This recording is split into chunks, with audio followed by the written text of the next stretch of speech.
The Fox 5 sports team and Good Day Atlanta have been giving you a unique all-access look at Falcons training camp. Yeah, they have been doing all the show and tell for us. And today that continues with team owner and businessman Arthur Blank and Good Day's Buck Lanford and Fox 5 Sports' Kelly Price. They're live there in Flowery Branch with that special guest who's ready to share what his thoughts are on the season.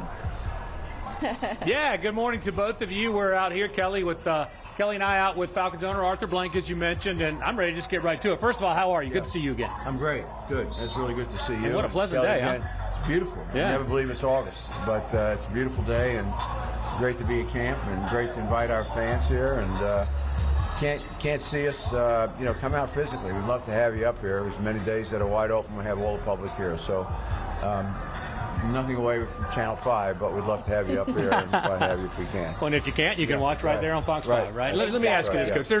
There's an optimism externally, I think, from fans. I think they've kind of had this year circled on their calendar.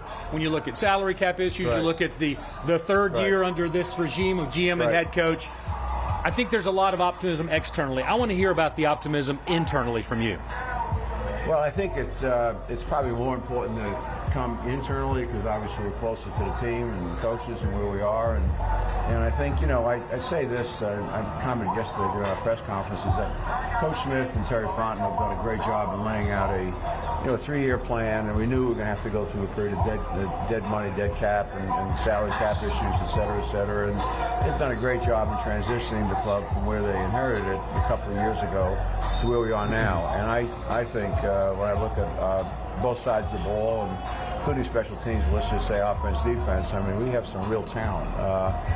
We continue to draft on the offensive side of the ball. The young man we have playing the halfback this year, Dijon is going to be, I think, everything we expected him to be. Ritter continues to play well in camp, and every reason to think he's going to be a very competitive, high-quality quarterback for us, which we know is important. Offensively, we were third in the league last year in rushing, and that means we control the clock and we play the kind of game we want to play. And with the kind of receivers we have and their capabilities and their physical abilities as well, I think we're going to be very competitive. And defensively, we've got $180 million worth of guaranteed contracts and a lot of high-quality players. So. We're flying below the radar, which is fine nationally. It's kind of where we'd like to be, but I think as the season starts and unfolds, I think you'll see a team to be very, very competitive. I'm optimistic, and I think most importantly, internally, I think players, coaches, staff feel really good about where we are, and our fans should. They really should, and we're seeing that as well. And you mentioned those off-season acquisitions. Right. Terry talked this morning about how it was overwhelming, how many people wanted to come to Atlanta and be a part of what they're building here. Why do you think that is? Well, I think it starts with with the culture. And what does that mean? It's not the culture and the atmosphere that we create up here, and that starts with our.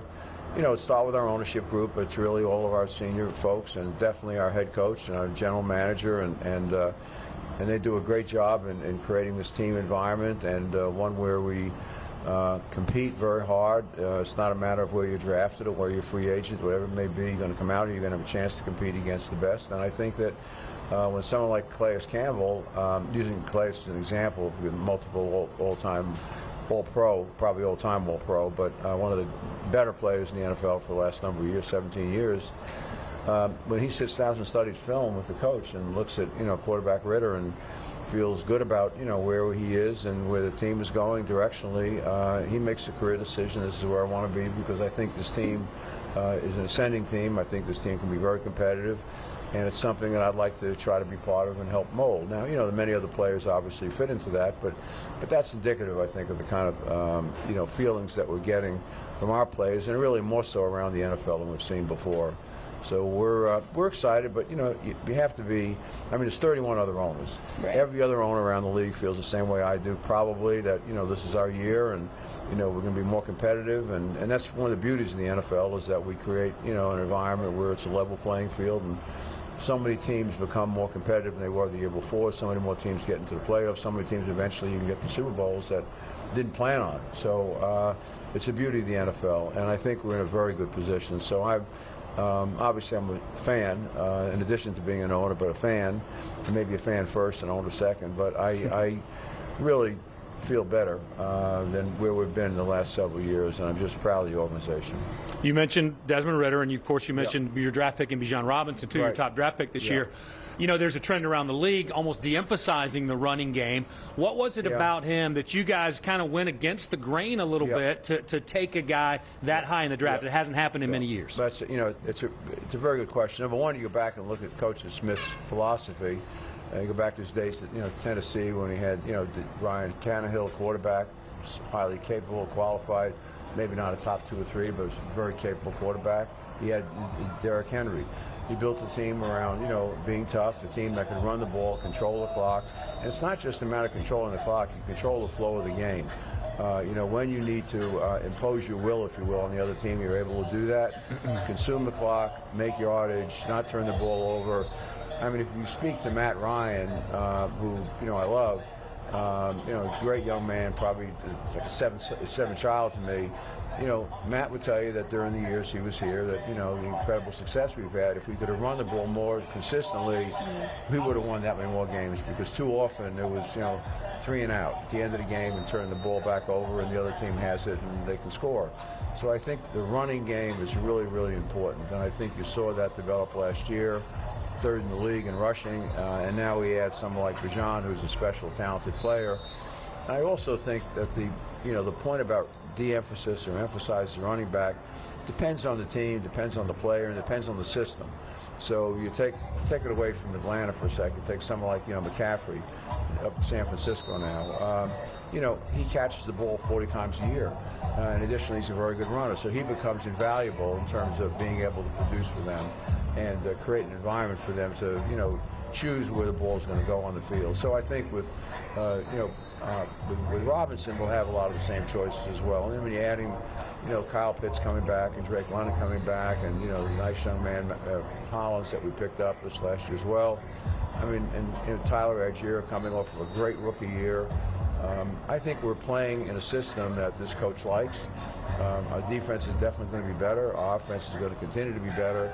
I think we'll have more success passing the ball than we've had this last year.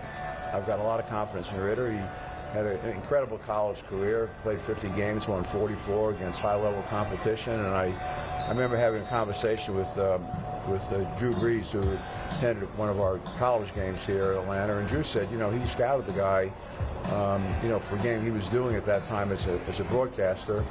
And Drew said, you know, this guy's a leader, he's a competitor, he's played at a high level. You know, you can't, you know, the 50 games he's played in, 144 of them, that's incredibly important in terms of his NFL experience and getting him ready for, you know, for the bright lights. So, you know, I feel good about where we are, and you know, I love the support we're getting from our fan base, and I always have deep appreciation for all of them, whether they're here or come see us at the Mercedes-Benz Stadium. And we have an appreciation for your time joining us live this morning on Good Day Atlanta. We appreciate your insight and your optimism. Now we're going to let you go enjoy this good weather in August, right? I will. Thank you very much. Thank you, Kelly. Thank you so much, sir. Of course. Thanks a lot. We'll send it back to you guys. Take care. Bye. Great, really hearing from him. Yes, absolutely.